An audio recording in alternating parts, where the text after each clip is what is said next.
औज़ु बिल्लाहि मिनश शैतानिर रजीम बिस्मिल्लाहिर रहमानिर रहीम अस्सलामु अलैकुम वरहमतुल्लाहि वबरकातुहू।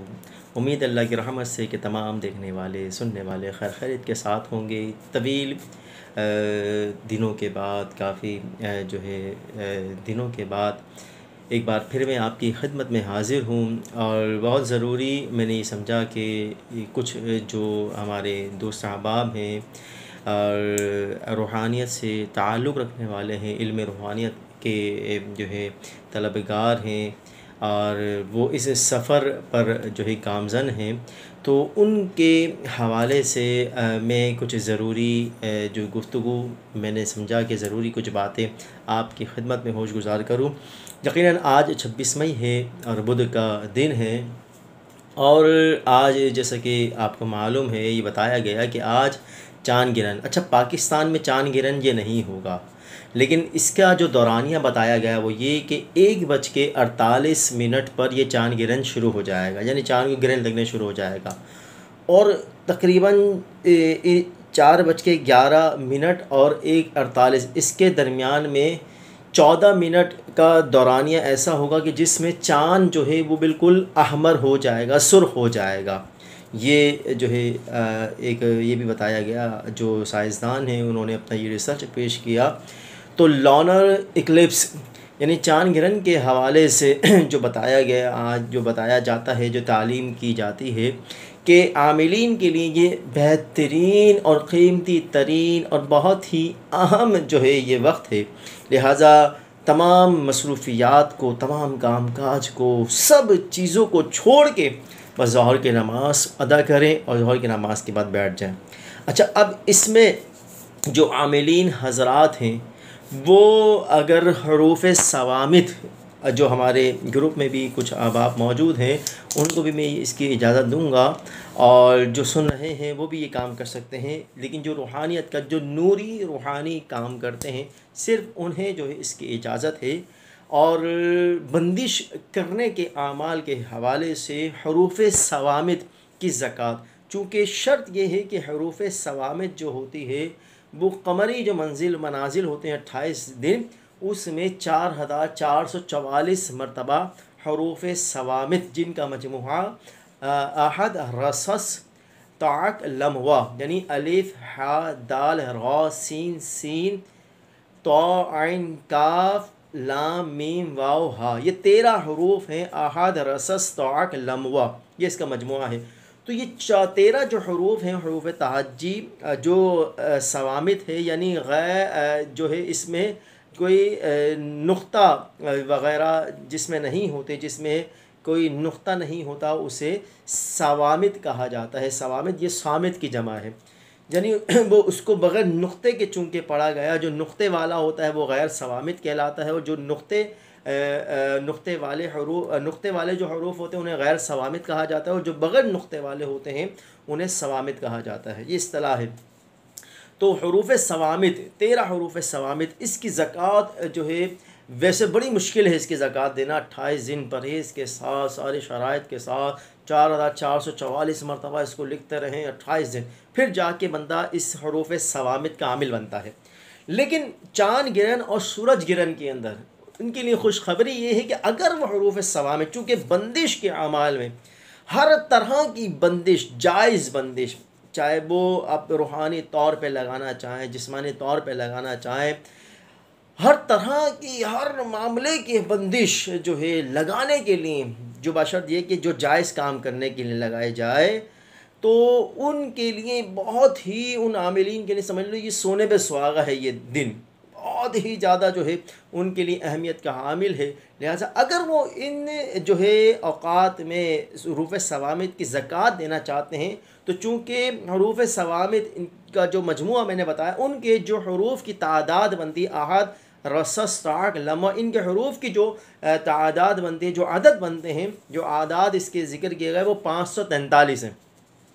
तो 543 543 टाइम्स, अगर इसे 543 मरतबा जो है लिख लिया जाए एक वाइट पेपर में, भी आज इंशाल्लाह इस पर जो है काम करूँगा, वाइट पेपर में लेकर आया। वाइट पेपर जो है वो ले लें, 5 अदद कम से कम वाइट पेपर ले लें। वैसे मैंने पहले सूरज ग्रहण जो हुआ था, जो बहुत मशहूर हुआ था बीच में, पिछले साल जो 1.5 साल पहले हुआ था, तो उसमें जो है मतलब कि उसके अंदर जो लिखा, तो उसमें 3 से 4 पेज जो है वो मेरे जो है इस्तेमाल हुए थे। कम से कम आप एहतियातन 5 पेज ले लीजिए और एक रेड कलर का कलम ले लीजिए और इसको 543 मरतबा इन हुरूफ ताजी को अलिफ हा दाल इस तरह करके बीच में अलिफ लिख के फिर कौमा जो है कौमा डाल दें, फिर जो है हा लिखें तो फिर जो है कौमा डाल दें। तो इस तरह करके आप ये पूरे खोल खोल के हुरूफ तहाजी अहद रसस ताक लमवा, इसे मैंने मजमूआ बताया, लेकिन इसको खोल खोल के जो है लिखना है और 543 मरतबा लाल कलम से, लाल पेन से, पॉइंटर हो, बॉल पेन हो, मार्कर ले लीजिए, कोई भी टैप मार्कर ले लीजिए, तो लाल चीज़ से लिखना चाहिए। तो ये इसको करें और जब ये हो जाएगा तो उसकी ये ज़कात अदा हो जाएगी, वो उसी एक के दिन में इसका हामिल बन जाएगा। और फिर रोज़ाना इसको विर्द में रोज़ाना इसको अमल में रखने के लिए, इसकी तासीर को बरकरार रखने के लिए 13 मरतबा कम अज़ कम लिखना ज़रूरी होगा। अच्छा, जब लिख लें ये 543 मरतबा, तो लिखने के बाद जो है क्या करें कि इसको समंदर में, नेटी जेटी पर लोग फेंक कर आ जाते हैं, समंदर वगैरह में जो है इसको बहा दिया जाए,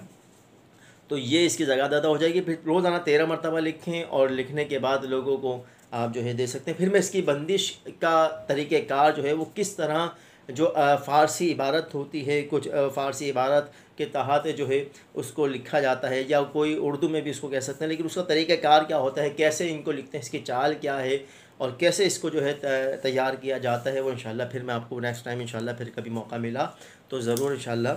बताऊँगा। फ़िलहाल ये मैंने बताया। इसी तरह अगर आप जो हैं जो ज़िक्र अस्कार करते हैं, अगर वो चाहते हैं, क्योंकि हमारे मियाँ हुज़ूर पीर मुर्शिद शेख तारिक अहमद अल क़ादरी अल उस्मानी अल हसनी दामजिल आली, आप फरमाते हैं कि चाँद गिरन या सूरज गिरन में अगर कोई अमल किया जाए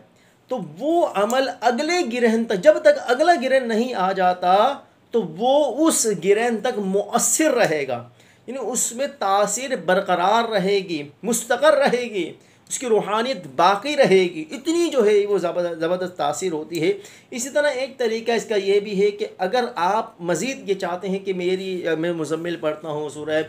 फ़तह का आखिरी रुकू, आखिरी आयत जो आयत कुतुब जुनूबी होती है,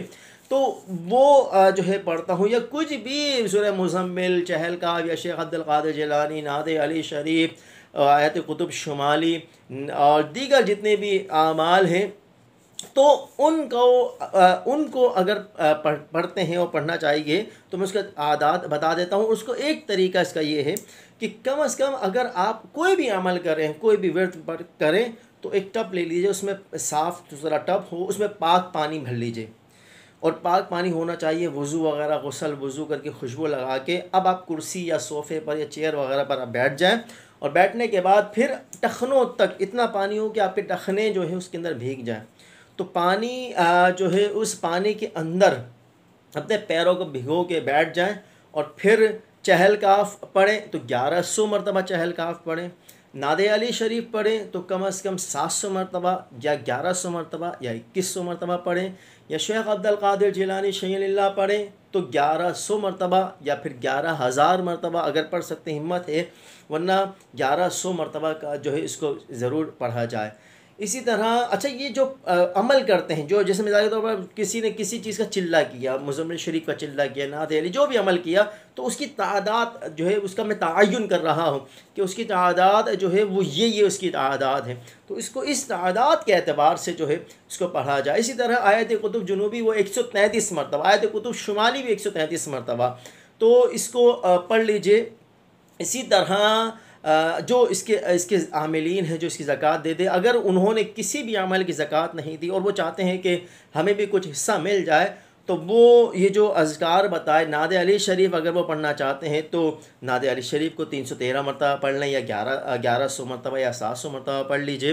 हिज़्बुल बहर शरीफ जो है उसको जो तरीक़ेकार है वो ये है कि उसको अगर 120 मरतबा, वैसे 40 मरतबा है, 120 है और 360 है, तो इन तीनों में से कोई एक आदत का तयन अगर आप करना चाहें तो वो कर सकते हैं। इसी तरह जो है मुज़म्मिल शरीफ वो 117 मरतबा वो मुज़म्मिल शरीफ है, या 82 मरतबा या 17 मरतबा या 41 मरतबा। यासिन शरीफ 40 मरतबा या 7 मरतबा। 40 मरतबा पढ़ेंगे तो बग़ैर मुबीन दर मुबीन पढ़ें, लेकिन 7 मरतबा अगर जब पढ़ें तो मुबीन दर मुबीन पढ़ें 7 मरतबा, तो ये इसकी ज़कातें अदा हो जाएंगी। कोई भी एक अमल उठा लीजिए या जो जिस पर आपने रियाज़त की चिल्ला किया उसको इसी में दोहराएं। और मेरा मशवरा यही है कि इधर उधर दीगर जितने भी अस्कार, एक शख्स 5 साल से 8 साल से 4 साल से 2 साल से एक ही विर्द पर, एक ही वजीफ़े पर जो है मेहनत करता है, उसी को पढ़ता है, तो हमारे मियाँ साहब यही फरमाते हैं कि उसी में उसको सब कुछ मिल जाएगा। लिहाजा अगर जो मुर्शिद की तरफ से, अपने उस्ताद की तरफ से जो आता हुआ, जिस पर उसने रियाज़त की, चिल्ला किया, अमल किया, उसको पढ़ता है, तो उसके सारी सुलूक की मनाजिल, सारी रूहानियत उसके अंदर ही मौजूद है। लिहाजा वो शख्स उसी को जो है उसी को पढ़ता जाए, उसके अंदर उसी में पावर जो है पैदा करता जाए, तासीर जो है इंशाअल्लाह खुद ब खुद बढ़ती जाएगी। तो ये दो काम मैंने आपके सामने बयान किए। लिहाजा जो अमल किया उसको, उसकी तादाद मैंने आपके सामने बता दी। अगर कोई आप जो है उसकी तादाद पूछना चाहते हैं तो वो हमसे कमेंट्स में पूछ सकते हैं। लिहाजा उरूफ़ सवामिद को तरजीह दीजिए, इसको ज़रूर कीजिए, बहुत काम आता है। जैसे मियाँ बीवी में आपस में झगड़े होते हैं और जो है उनकी ज़बान बंद करने के लिए, अगर बीवी बदज़ुबान है और बदकलाम है, नाफरमान है, या शौहर का मामला है, तो उनको रोकने के लिए, या शौहर किसी और औरत के चक्कर में पड़ गया तो वहाँ से उसको ख़त्म करने के लिए, यानी जायज़ बहुत सारी बंदिश के मामला आते हैं। किसी झगड़े को, किसी तनाज़े को, दुश्मन को जो है ज़ेर करने के लिए उसकी ज़बान बंदी, उसके जो है इसी तरह और भी बहुत सारी इंशाअल्लाह ये जो सूरत हाल बनती हैं। तो लिहाजा मैं